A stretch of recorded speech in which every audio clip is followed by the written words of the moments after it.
So let me introduce myself. I'm Surya. I'm an arbitrator and mediator, and also I teach ADR in National Law University, Raipur. So I also started an arbitration center named Asian Center for International Arbitration and Mediation. So he has spoken about careers in law. So I will not be speaking what is arbitration, mediation, conciliation. I'll speak about careers in arbitration, mediation and conciliation for the next 20-25 minutes, what I am going to engage with you people. So ADR is an alternative dispute resolution. Maybe lawyers does not like it. Maybe you said more than a Bollywood and Tollywood lawyers are earning, equally arbitrators also earning. So yesterday I met Justice Lau Nageshwar Rao garu in Delhi. So he was very busy daily conducting 2 arbitrations. So along with him, Justice Dave and Justice T.S. Thakur was there. So all retired judges which captured the market anyway. Like here the young graduates also should come into this field.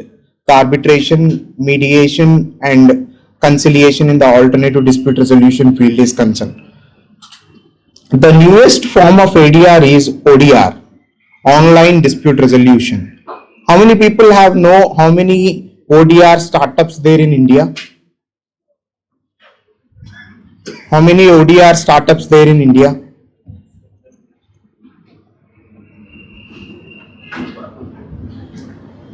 Anybody? What is ODR? Online dispute resolution. What it does mean? ఏమంటారు అసలు ODR అంటే ఏంటి?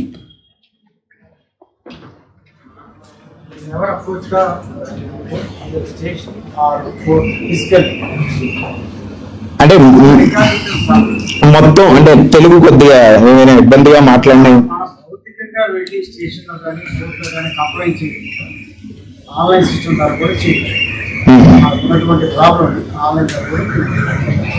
Okay, so there are 2 type of justice models, justice systems, formal justice system and informal justice system. One, the state run court mechanism, which is where the litigation which comes. So where the citizen which approach to a court and where he will expect a remedy. But the informal justice system includes arbitration, mediation, conciliation, lok adalat. These all are the various forms of alternative dispute resolution. The newest form is in the online dispute resolution, where the dispute which submitted online, which every process which will be conducted through online, even in the mediation process, the settlement, the result is a settlement agreement or a failure, which ends in an online process. So, and also in an arbitration, every process which will be conducted through an online, like startups like Sama, which is the front runner in this field, and also there is an CORD, Center for Online Resolution of Disputes, and also Kadar, Presolve 360. These all are the various startups which are available. Have you people checked this websites? So by doing law itself, you people can intern over there. They are giving lot of opportunities for the interning with them. So they are taking as a case managers, because a lot of low claim disputes with the banks and insurance companies. There are so many low claim disputes are there. Now people are coming forward through the online dispute resolution. So enterprises are looking for the online dispute resolution. So you people have the opportunity to work with these online dispute resolution platforms and can enroll with them and work as a case manager or a tribunal secretary in arbitration, like that. This is the one form of ODR where the career opportunities is there, and based on your experience, which will be cause up some years, 4-5 years later, you people can become there itself arbitrator or a mediator, etc. is concerned. Okay, what we are talking about general forms of ADR: arbitration, mediation, conciliation, etc. What is mediation? Anybody? ఎవరైనా చెప్పండి, what ఏంటి mediation అంటే ఏంటి? చెప్పండి sir. మధ్యవర్తిత్వం ఏంటది అసలు?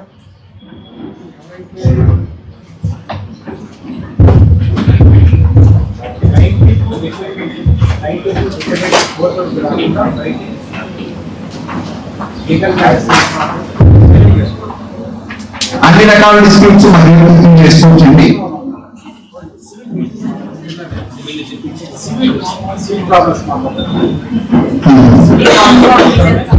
ఎవరైనా సెక్షన్ 89 సిపిసి చెప్పగలరా?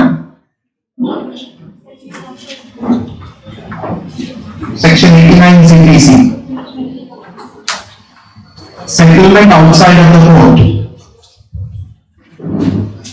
So మధ్యవర్తిత్వం mediation అంటే mediation is a assisted negotiation process where the two parties sit in the table and negotiate between them, where the third party which is a neutral అంటే మధ్యవర్తి రెండు పార్టీలకి అసిస్టెన్స్ ఇస్తారన్నమాట. సో అలాగని చెప్పి complete గా solution ఏం చెప్పరు, వాళ్ళిద్దరూ నెగోషియేట్ చేసుకుంటే ఒక రీజనబుల్ కన్క్లూజన్ రావడానికి అసిస్టెన్స్ ఇస్తారు, అదే మధ్యవర్తిత్వం. సో మధ్యవర్తిత్వం ద్వారా వచ్చిన నిర్ణయం బైండింగ్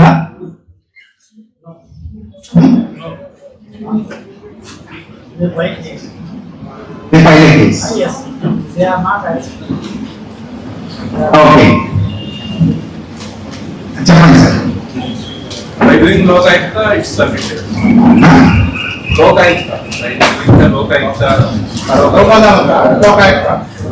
లోక్ అదాలత్ ఏ లెజిస్లేషన్ ద్వారా లోక్ అదాలత్ చేస్తారండి? కాన్స్టిట్యూషన్. రఘుబాబు గారు చెప్తున్నారు లీగల్ సర్వీస్ అథారిటీస్ యాక్ట్ 1987, దాని ద్వారా లోక్ అదాలత్ ప్రాసెస్ అన్నది చేస్తాం. మనం చూస్తూ ఉంటాం నేషనల్ లోక్ అదాలత్, స్టేట్ లోక్ అదాలత్ అని, తర్వాత వేరియస్ అథారిటీస్ ఉన్నాయి. District legal service authority, state legal service authority, national legal service authority, high court legal services committee, లేకపోతే supreme court legal services committee, ఇంకా తాలూక్ లెవెల్లో అయితే తాలూక్ లీగల్ సర్వీసెస్ కమిటీ, ఇవన్నీ ఉన్నాయి. న్యాయం అంటే ఫ్రీ లీగల్ ఎయిడ్ ప్రొవైడ్ చేయడానికి, లేకపోతే చిన్న చిన్న సమస్యలు సెటిల్ అయిపోతాయి. ఇప్పుడు మనం మధ్యవర్తిత్వం గురించి చెప్తే నేను అడిగిన ప్రశ్న ఏంటంటే, మధ్యవర్తిత్వం ద్వారా రెండు పార్టీలు ఒప్పుకొని మేము ఈ సమస్యకి సొల్యూషన్ తెచ్చుకుంటున్నాం. సో దాన్ని మధ్యవర్తి మీడియేటర్ ఎండార్స్ చేశారు, అప్పుడు అది వచ్చిన దాన్ని సెటిల్మెంట్ అగ్రిమెంట్ అంటాం. అది బైండింగ్ ఏంటి? బైండింగ్ ఏంటి?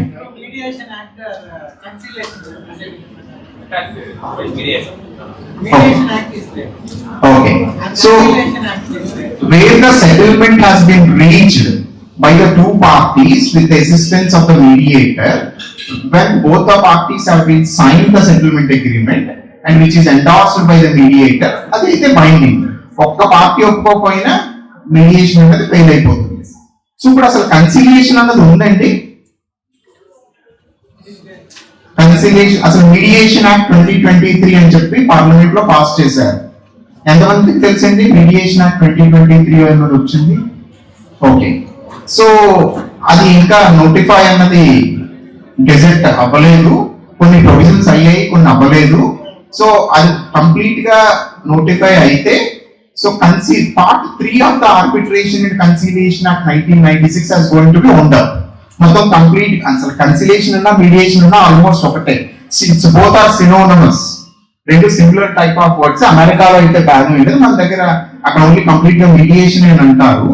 మనం ఏంటి ఇక్కడ కన్సిలియేషన్ అని పెట్టుకున్నాం. బట్ ఇప్పుడు మీడియేషన్ యాక్ట్ అనేది కన్సిలియేషన్ పార్ట్ ని ఆర్బిట్రేషన్ యాక్ట్ లో రీప్లేస్ చేస్తుంది, పార్ట్ 3 అన్నదాన్ని. ఇప్పుడు arbitration and conciliation act now it is going to become arbitration act 1996 only. Okay. అసలు ఒక్క మీడియేషన్ యాక్ట్ 2023 అయినా ఇంకేమైనా మీడియేషన్ గురించి ఏమైనా అదర్ లెజిస్లేషన్స్ లో ఏమైనా మెన్షన్ చేశారా? నేను ఐడియా ఉందా? అంటే మీ కెరీర్ ఆపర్చునిటీస్ గురించి చెప్తే ఎవరైనా రేరా యాక్ట్ చదువుకున్నారా? Real estate regulatory authority act, RERA act section 32. Conciliation అంటే మీడియేషన్. ఒక కంప్లైంట్ రేరాలో ఫైల్ చేస్తే the RERA should promote mediation. First mediation option ఇవ్వాలి, ప్రమోట్ చేయాలి. మీడియేషన్ ద్వారా సెటిల్ అయిపోతే డిస్ప్యూట్ అక్కడ రిజాల్వ్ అయిపోతుంది. తర్వాత commercial courts act 2015 section 12A pre litigation mediation, section 2C which defined that what is commercial dispute, a long list which has been given, right? So out of that, any commercial dispute which has first to be tried through a mediation, pre-litigation mediation under section 12A. So mediation ద్వారా అది పరిష్కృతం కాకపోతే 180 రోజుల్లో so అప్పుడు commercial కోర్టుకి ఆ commercial dispute గురించి suit అనేది file చేయాలి. ముందు మీ రేరా ఒకటి, కమర్షియల్ కోర్ట్స్ యాక్ట్ ఒకటి, ఇంకేమైనా లెజిస్లేషన్ ఉందండి? Consumer act 2019 which talks about mediation. Okay. MSMED act, micro medium small enterprises act, అది కూడా మీడియేషన్ గురించి చెప్తుంది. అందులో mediation and conciliation facilitation council అని చెప్తుంది. So that is also promoting the mediation. తర్వాత డిజిటల్ ఎవరు మాట్లాడుతుంది ఇంతకల ప్రైవసీ యాక్ట్ లేదన్నారు, కానీ ప్రైవసీ యాక్ట్ 2023లో అది కూడా పాస్ చేశారు. So that is called as digital data protection act 2023. In there also the data disputes, ఏదైతే డేటా బ్లాక్ మన అందరి డేటా అన్నది చాలా ఇంపార్టెంట్. ఇప్పుడు ఏ మాత్రం డేటా అన్నది వైలేట్ అయినా, ఇప్పుడు ఇంత మనం లింక్డ్ఇన్, ఫేస్బుక్, ఇన్ని రకరకాల యాప్లు యూజ్ చేస్తున్నాం, ఏ మాత్రం డేటా వైలేట్ అయినా that is a data dispute. ఆ డేటా డిస్ప్యూట్ ని కూడా ADR పద్ధతిలో రిజాల్వ్ చేయొచ్చు అని చెప్పి parliament to promote alternative dispute resolution mechanisms in data disputes అని కూడా చెప్పింది డిజిటల్ డేటా ప్రొటెక్షన్ యాక్ట్ లో కూడా. అది కాకుండా నేను ODR గురించి మాట్లాడాను, ఆన్లైన్ డిస్ప్యూట్ రెజల్యూషన్ గురించి. అది మాట్లాడినప్పుడు మీడియేషన్ యాక్ట్ 2023లో మీకు ఆన్లైన్ మీడియేషన్ కూడా రికగ్నైజ్ చేశారు. ఆన్లైన్ మీడియేషన్ ద్వారా కూడా సాధ్యమైన డిస్ప్యూట్స్ అన్ని ఆన్లైన్ లోనే క్లోజ్ చేసుకోవచ్చు, సమస్యల్ని చేసుకోవచ్చు అని చెప్పారు ఆన్లైన్ మీడియేషన్. అది కాకుండా ఇంకా importance of the mediation act చూస్తే mediation service providers, mediation institutes కూడా రికగ్నైజ్ చేస్తున్నారు. దాని ద్వారా మీడియేషన్ కౌన్సిల్ ఆఫ్ ఇండియా అన్నది రాబోతుంది. ఈ మీడియేషన్ ప్రొఫెషన్ ని రెగ్యులేట్ చేయడానికి, like bar council of India is regulating the advocate profession, the mediator registrations, accreditation, these all things will be regulated by the mediation council of India. So ఇందులో mediation service providers అంటే institutions, ఏదైనా dispute ని ఇద్దరు parties ఒక mediator ని appoint చేసుకుంటే that is an ad hoc mediation. Where they submit their dispute to an institution, that is a institutional mediation. Where the role of a mediation service provider will come. వాళ్ళు mediation institute అంటారు. అదే ఆ centre ఇదండి, Asian centre for international arbitration mediation అన్నది ఆ mediation service ప్రొవైడరే. అది కాకుండా mediation institutes కూడా రికగ్నైజ్ చేశారు ట్రైనింగ్ ఇవ్వడానికి, మీడియేటర్స్ అందరికి ట్రైనింగ్ ఇవ్వడానికి. అదేవిధంగా ఆర్బిట్రేషన్ యాక్ట్ లో ఆర్బిట్రేషన్ కౌన్సిల్ ఆఫ్ ఇండియా అని పాస్ చేశారు, అది కూడా తీసుకురాబోతున్నారు. అది కూడా ఆర్బిట్రేటర్ ప్రొఫెషన్ రెగ్యులేట్ చేయడానికి, అక్రెడిటేషన్, ట్రైనింగ్ ఇవన్నీ ఇవ్వడానికి. ఇప్పుడు ఇవన్నీ లెజిస్లేషన్స్ మీడియేషన్ జరుగుతుంది. మరి అసలు కోర్టుకు వెళ్లకుండా ఈ ADR మెకానిజమ్స్ ద్వారా, ODR మెకానిజమ్స్ ద్వారా, అంటే online arbitration, online mediation, or లేకపోతే రెగ్యులర్ ఆర్బిట్రేషన్, రెగ్యులర్ మీడియేషన్ ద్వారా డిస్ప్యూట్స్ అంటే రిజాల్వ్ అయితే కోర్టుకి ఎంత బడ్డెన్ తగ్గుతుందండి? సో ఇప్పుడు ఎన్ని కేసులు పెండింగ్ లో ఉన్నాయి కోర్టులో అసలు? అది what is the object? Crores అండి, 4.5 crores, 5 crores ఉన్నాయి. సో ఆ కేసులన్నీ రిజాల్వ్ అవ్వాలి అంటే ఎక్కడికక్కడ ఎక్కడ వీలుంటే అక్కడ లోక్ అదాలత్ ద్వారా మీడియేషన్ అయితే ఆర్బిట్రేషన్, ఈ పద్ధతులను ఉపయోగించుకొని సాల్వ్ చేస్తే కోర్టుల మీద బడ్డెన్ తగ్గుతుంది. ఒకటి కాస్ట్ అన్నది తగ్గుతుంది, తర్వాత టైం అన్నది సేవ్ అవుతుంది. ఇవన్నీ అడ్వాంటేజెస్ ఉన్నాయి. ఆర్బిట్రేషన్ అంటే ఏంటంటే, మీడియేషన్ అంటే మనం మాట్లాడుకున్నాం, కన్సిలేషన్ అన్న మీడియేషన్ అన్న ఒకటే అని చెప్పాను నేను. మీడియేషన్ అన్నది చాలా చట్టాల్లో రూపొందించబడింది. ఇప్పుడు ఆర్బిట్రేషన్ అంటే ఏంటి ఎవరైనా చెప్తారా? ఆర్బిట్రేషన్ అంటే outside court settlement, like a private court. Arbitration కి మీడియేషన్ కి తేడా ఏంటండి? convincing the parties, two parties. Mediate only convincing the two parties in arbitration. Okay, ఇంకేమైనా చెప్తారా? ఆర్బిట్రేషన్ ప్రాసెస్ అంటే arbitration is a court out side mechanism which is like A private court where the arbitrator arbitrate in the arbitration process, the result would be arbitral award. The arbitral award which will be binding on the parties like a court judgment. It is equivalent like a court decree or an order which is enforceable under order 21 of the Code of Civil Procedure 1908. నేను ఏం చెప్తున్నానంటే ఆ mediation లో మీకు ఒక party solution ఒప్పుకోకపోతే అది fail అయిపోతుంది. అది ఆ సెటిల్మెంట్ అగ్రిమెంట్ బైండింగ్ కాదు. కానీ ఆర్బిట్రేషన్ లో అది అవ్వదు. ఒక్కసారి పార్టీస్ డిస్ప్యూట్ ని ఆర్బిట్రేషన్ కి రిఫర్ చేస్తే ఆర్బిట్రేటర్ ఏ నిర్ణయం చెప్తే రెండు పార్టీలు ఎపియర్ అయితే that is a contested arbitration case. ఎక్కడ ఒక పార్టీ ఎపియర్ అవ్వకపోతే that is an ex parte case like court లాగే. So the decision of the arbitral tribunal will be the final and binding, unlike mediation. So that is equivalent to a court decree or order. Mediation lo kuda when both the parties agreed and which is endorsed by the mediator, that is also equivalent like a court decree or order.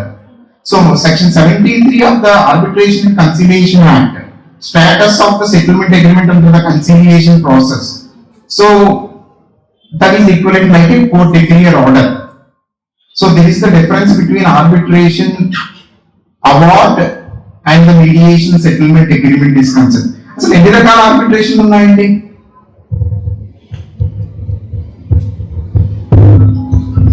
How many types of arbitrations are there?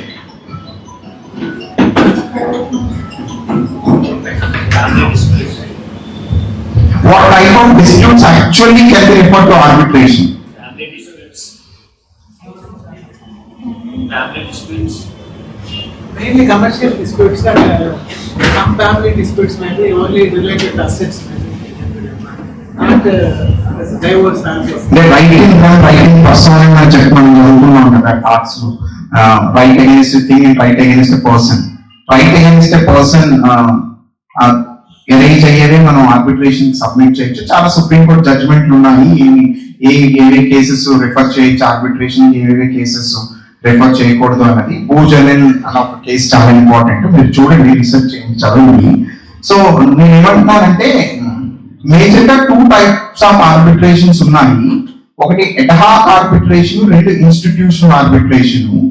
ఎడ్హాక్ arbitration లో రెండు parties వాళ్ళ contract రాసుకున్నప్పుడే అందులోనే ఒక class పెట్టుకుంటారు అన్నమాట. ఏదైనా dispute వస్తే future లో, ప్రెసెంట్ కానీ ఫ్యూచర్ లో కానీ ఆల్రెడీ అరైజ్ అయిన డిస్ప్యూట్ కానీ ఉంటే ఆ మొత్తం డిస్ప్యూట్ కానీ లేదా పార్ట్ ఆఫ్ ద డిస్ప్యూట్ కానీ మనం ఆర్బిట్రేషన్ ద్వారా రిజాల్వ్ చేసుకుందాము, మన ఆర్బిట్రేటర్ మనమే నిర్ణయించుకుందాము. ఇద్దరు కామన్ గా కన్సెన్సస్ తో ఒప్పుకొని వాళ్ళ ఆర్బిట్రేటర్ వాళ్ళు పెట్టుకోవచ్చు. లేదు అంటే కోర్టు ఏదైనా పార్టీ పెట్టిన ఆర్బిట్రేటర్ అవతల పార్టీకి నచ్చకపోతే కోర్టుకి వెళ్తారన్నమాట. సెక్షన్ 11 ద్వారా ఆఫ్ ద ఆర్బిట్రేషన్ యాక్ట్ 1996 ద్వారా కోర్టుకి వెళ్తారు అపాయింట్మెంట్ ఆఫ్ ఆర్బిట్రేటర్ చేయమని. ఇంకొక మెకానిజం ఏంటంటే అడ్హాక్ లో ఏంటంటే కంప్లీట్ గా పార్టీ ఆర్బిట్రేషన్ అన్నది కంప్లీట్ గా పార్టీ అటానమీ మీద ఆధారపడి ఉంటుంది. పార్టీసే వాళ్ళ ఆర్బిట్రేటర్ చూస్ చేసుకుంటారు. ఏ ప్రాసెస్ ఫాలో అవ్వాలని చెప్పి పార్టీసే కంప్లీట్ గా నిర్ణయించుకుంటారు. ఏమి ఆర్బిట్రల్ ట్రైబ్యునల్ ఏమి సిపిసి కానీ ఇండియన్ ఎవిడెన్స్ యాక్ట్ కానీ ఏమి ఫాలో అవ్వక్కర్లేదు. సో వాళ్ళ పార్టీస్ డిటర్మైన్ చేసుకోవచ్చు, వాళ్ళ ఆబ్సెన్స్ లో ఆర్బిట్రల్ ట్రైబ్యునల్ డిసైడ్ చేసుకుంటుంది ఏ ప్రాసెస్ ఫాలో అవ్వాలి. సో బట్ అక్కడ ఏంటంటే ప్రిన్సిపల్స్ ఆఫ్ న్యాచురల్ జస్టిస్ అనేది ఫాలో అవ్వాలి. ఆర్బిట్రేషన్ ప్రొసీజర్ కండక్ట్ చేసినప్పుడు it is completely based on evidence based. Evidence arbitration అన్నది completely which run through evidence based. So the parties which will submit their evidences before the arbitral tribunal, ఆ evidence base చేసుకుని తన arbitral award అన్నది arbitral tribunal అన్నది ఇస్తుంది అనమాట. So ఎక్కడైతే పార్టీసే మొత్తం ప్రాసెస్ నిర్ణయించుకున్నారో, పార్టీసే ఆర్బిట్రేటర్ నిర్ణయించుకున్నారో, సో దాన్ని అడ్హాక్ ఆర్బిట్రేషన్ అని చెప్పి అంటారు. ఇంకొకటి ఏంటంటే ఇన్స్టిట్యూషనల్ ఆర్బిట్రేషన్, రెండో రకం. నేను మీడియేషన్ లో చెప్పాను కదా, ad hoc mediation, institutional mediation. Mediation service providers ఎలా ఉంటారో, ఆర్బిట్రేషన్ సర్వీస్ ప్రొవైడర్స్ అని ఉంటారు. సో ఆర్బిట్రేషన్, ఇన్స్టిట్యూషనల్ ఆర్బిట్రేషన్ లో పార్టీస్ ఏం రాసుకుంటారంటే, ఏదైనా డిస్ప్యూట్ వస్తే ఆ డిస్ప్యూట్ అన్నది ఒక ఇన్స్టిట్యూషన్ ద్వారా మనం రిజాల్వ్ చేసుకుంటాము. So if there is any dispute, the dispute will be resolved so and so institution according to their rules అని చెప్పి రాసుకుంటాం.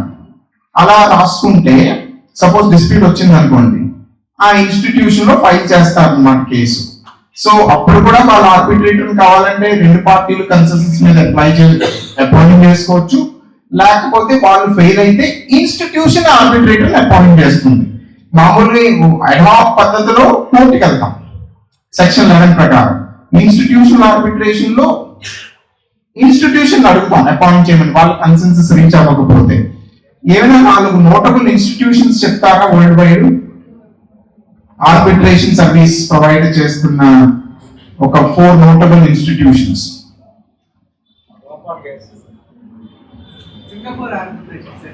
సింగపూర్ ఇంటర్నేషనల్ ఆర్బిట్రేషన్ సెంటర్ ఒకటి, London centre for international arbitration, Hong Kong international arbitration centre, international chamber of commerce, New York international arbitration centre. Justice M V Rama గారు హైదరాబాద్ లో international arbitration and mediation centre అని చెప్పి ఉన్నాయి. So అదొక సెంటర్ మన ఆంధ్రప్రదేశ్ లో లేదు.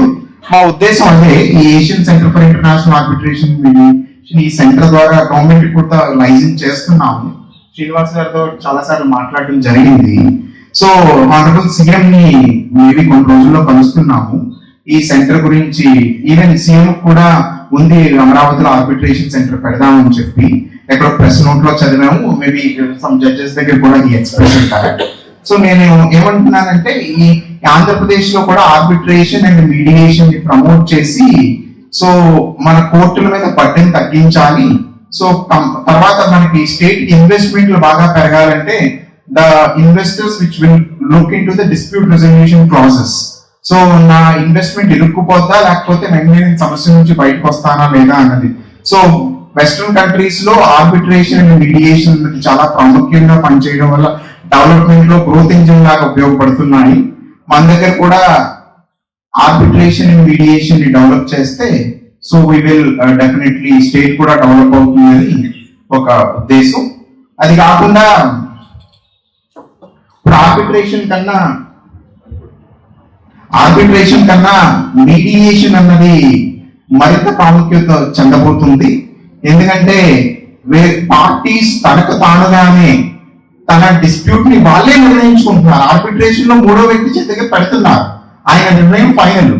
కానీ మీడియేషన్ లో వాళ్ళ ఈగో, వాళ్ళ మైండ్, వాళ్ళ ఎనర్జీ ఉపయోగించి రిజల్యూట్ చేసుకుంటున్నారు మీడియేషన్ లో. మన డిస్ప్యూట్ ఎవరో నిర్ణయించడం, మనకు మనమే నిర్ణయించుకుంటే దానంతకన్నా మంచి సొల్యూషన్ ఏముంటుంది.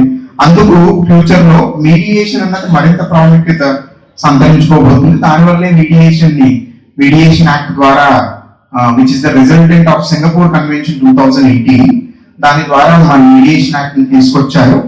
సో ఈ విధంగా career in arbitration and mediation లో చాలా ఉంది. సో మీ ఈ ఆన్లైన్ ప్లాట్ఫామ్స్, తర్వాత ఈ ఆర్బిట్రేషన్ సెంటర్లు ఇవన్నీ ఉన్నాయి. మీరు కూడా దాని మీద రీసెర్చ్ చేసి ఇప్పటి నుంచే చదువుకుంటున్న రోజుల నుంచే అందులో కేసు మేనేజర్ కింద ఇది పనిచేస్తే సో ఈక్వలెంట్ ఒక లాయర్ గా కొంత ఇన్కమ్ స్టార్టింగ్ స్టేజ్ లో ఇబ్బందిగా ఉంటుంది. కాబట్టి దీంతో పాటు ఇది కూడా ఈ ప్రొఫెషన్ కూడా సైమల్టేనియస్ గా చేసుకుంటే కొంత ఉపయోగపడి ప్యారల్ గా బాగుంటుంది అనేది చెప్పాలనుకున్నాను, చెప్పాను. So thanks for the organisers, Narra గారు అండ్ రాజీవ్ ప్రసాద్ గారు. Thank you.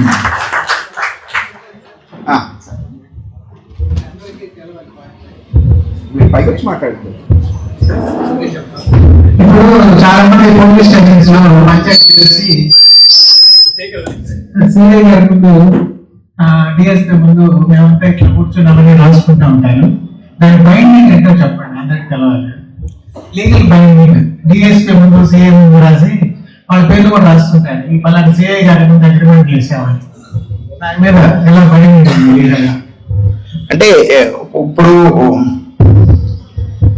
నాకు తెలిసినంత వరకు ఏంటి ఇప్పుడు అది ఒక టైప్ ఆఫ్ మీడియేషన్, కానీ దానికి రెండు పార్టీస్ ఒప్పుకున్నంత కాలం దానికి వ్యాలిడిటీ అన్నది ఇప్పుడు పోలీస్ స్టేషన్ లోకి వెళ్ళి ఎటువంటి అండర్ ఇన్ఫ్లుయెన్స్ కానీ కోalition కానీ ఏవి ఉన్నంత వరకు అది చెల్లదు. అది లేని పక్షంలో రెండు పార్టీస్ ఏదైతే నిర్ణయం ఎవరి ముందు ఒక పెద్ద మనిషి ఏ పెద్ద మనిషి దగ్గర కూర్చున్నా, అది పోలీస్ అయినా ఏ పెద్ద మనిషి అయినా ఎవరైనా అదే డెఫినెట్ గా అది అవుట్ సైడ్ ఇప్పుడు పోలీస్ స్టేషన్ లో నేను అంటుంది ఏంటంటే సార్ ఇప్పుడు అలాగే చాలా సెల్స్ ఉన్నాయి, నెగోషియేషన్స్ గవర్నమెంట్ అపాయింట్ చేసిన కానీ లీగల్ సర్వీస్ పోలీస్ స్టేషన్కి వెళ్ళిన తర్వాత పోలీస్ స్టేషన్ లో ఉన్నదైతే చల్లదు. కానీ మీరు ఒక రిటైర్ అయిపోయిన డిఎస్పీఓ ఏదో కావాలంటే మీడియేటర్ కింద పెట్టుకున్నారు అనుకోండి, సో పార్టీస్ ఒప్పుకుంటే అది అప్పుడు చెల్లుతుంది. కానీ పోలీస్ స్టేషన్ లో జరిగేది మాత్రం అది చెల్లదు. రెండు విధాలుగా మనం తీసుకోవచ్చు. ఒక విధంగా సార్ చెప్పినట్టుగా అది ఒక విధం, రెండో విధంగా పార్టీస్ ఒప్పుకుంటే అవుట్ సైడ్ పోలీస్ స్టేషన్ లో కాకుండా అవుట్ సైడ్ అనేది అది నిర్ణయం అనేది చెల్లుబాటు అవుతుంది. ఇంకేమైనా క్లారిఫికేషన్స్ ఉన్నాయా?